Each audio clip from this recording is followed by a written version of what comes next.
You're listening to Profit Sharing in the Real World. I'm your host, Danny Murphy, talking with my friend, Dick Erickson. Good to see you again, Dick. Good to be here, Danny.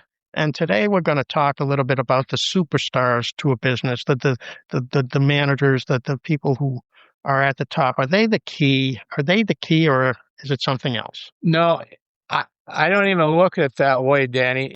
The guy that leads the ship sometimes, he's smart enough to understand there's probably guys that are under him that are much more as capable as he is.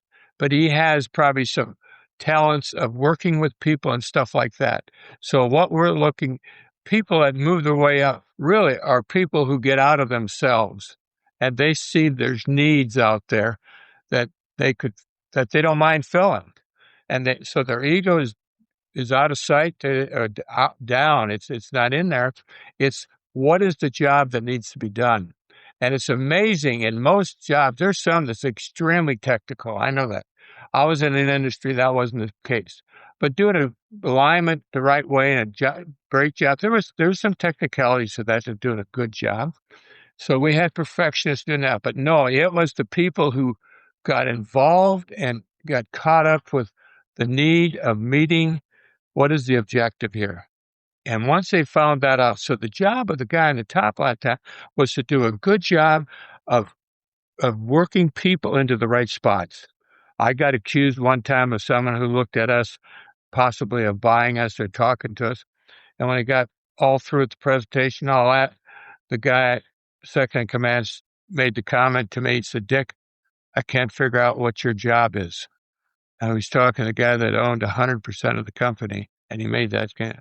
And I thanked him because I realized that's what I was there at that time. It wasn't what the work had to get done. I had to understand all the spots, the right people in the right spots, and then get out of their way. They don't need someone giving them orders and stuff. If they've been trained, they're the right people for the right spots, they're going to rock and roll. So teamwork being the key, we talked about it in different ways. I've been focused on the World Cup because I've been watching some of it. And the level of teamwork that you see within the teams is, they're all very aware of who's around them, including the other players, the other team, and what they need to do to get the ball up to the striker so he can score. It's teamwork. That's right. I was up in North Dakota 2 weeks ago. And I'm talking to a guy that's working on a farm now. He was a captain in the Army Guard and finished that up. Actually had a disability, and he's out there working with some relatives of mine on a big farm. So we got talking military, former Marine, myself, and loved the Marine Corps most of the time. I mean, we worked hard, and there was times I'd say, did I make the right choice here? But the point was we had pride in what we did. We were a team. We watched each other's back. But back to the Army gentleman, and he said, I worked one of the greatest leaders I ever had. And I said, I'm always wanting to hear, well, tell me something. He said, well, there's one expression I never forgot. My job was to take care of my troops. And he said it resonated, and he was so ingrained with that, he did take care of us. And that didn't mean he did our job, but he trained us, helped us know what our job is. And we got it done, and it was one of the greatest experiences I had in the Army, he said, was working under this person. And now, a lot of people, when they hear, oh, you were a Marine, they think, oh, you must have been a Superman. Well, the fact is, most Marines were not Supermen. No. Most of the Marines, they went to boot camp. They were average guys. Average. Some had some nicks on them, pretty severe nicks.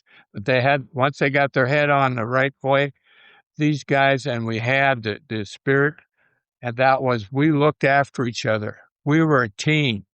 We never left the area of our troops being left out in the field. No, we brought them home. That type of mentality. But anyhow, so it had nothing to do, had the biggest muscles or had the biggest brains or something like that. It was people that understood it wasn't about them, it was about the team. And they were proud people. They wore their uniforms the way they should have. They showed discipline. They had obedience. Yes, all those things. But it was the team. And that can work at different levels. In the Marines, it could have been at the platoon level Oh, or yeah. at the squad level, 16 guys, platoon level, 48 guys, maybe, that sort of thing. Or at the company level, maybe Yes. 150 guys or whatever. Yeah. And so as they broke that down, and when you talk to platoon level, that was a smaller group of people. But boy, they would send them out on a mission. I was in Vietnam with these guys, and I was on the air wing side, but I was on the ground forces at the end, helping them with their airings. But anyhow, yes, to see these young bucks get out there, and we're talking about most of them young people, Hmm. and they were doing a man's job, and they did it, Doing their jobs, doing their job. such a key to being a team player. Yeah, Not trying to be something you're not, just doing your job. that's right. Do it, and do it right every time. Let's do it. Let's get it done.